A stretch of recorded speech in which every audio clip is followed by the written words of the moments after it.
Just want to go over a quick rundown of our Anhydrous facility, make sure everybody's getting the gist of what our plans are here. Not that anything has changed, but just get everybody on the same page to help with organization down here, make sure we got a good season ahead of us.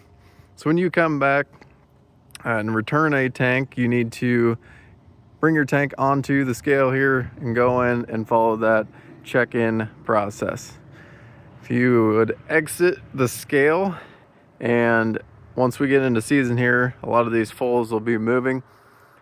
Please bring your empty tank over next to the bullets here and around to the back, and keep all your empty tanks that you're dropping off over there. There will be guys down here obviously filling, so if there is a riser open and they signal for you to bring your tank up, then proceed to the riser, have them guide you in, make sure that you're getting the proper distance away from the riser, and we'll get you unhooked, and then you can go over and get a full tank. In the event that we're not here, it's late of an evening, early of morning, just make sure that you are parking your empty tanks over on this west side of the lot so we can make sure that we're keeping those separate.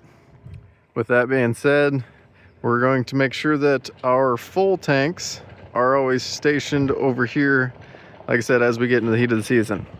These are all full back here right now. We'll try and get those cycled out as the season goes on and get the full ones over to the east of the scale shack.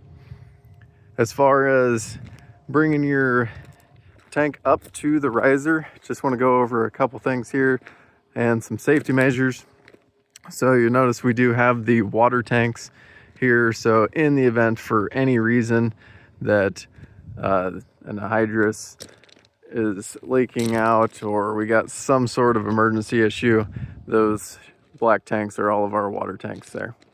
Also, if for some reason there is an emergency, we are not around, you're coming in late at night and dropping off a tank, the emergency along with the numbers there is posted.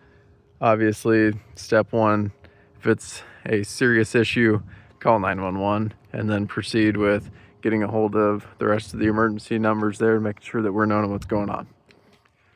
Bringing the tank up, it is important that we keep proper distance from our risers here. So keeping your tire in line there, along with making sure that we're not running over our hoses. We do not like to have to replace those. Once you have been brought to the riser and the Herbert's employee has placed the block behind the tire and got you unhooked, then you can proceed to go get your other tank. If you're coming in of a evening or morning and none of us are here, the chalk blocks are sitting on the steps here usually, so make sure you're chalking those tires so we don't have any tanks rolling around back here. Ensuring that safety is number one priority. Overall, hope that kind of gives everybody a good handle on bringing in your anhydrous tanks for the season, and we can have a good season ahead of us.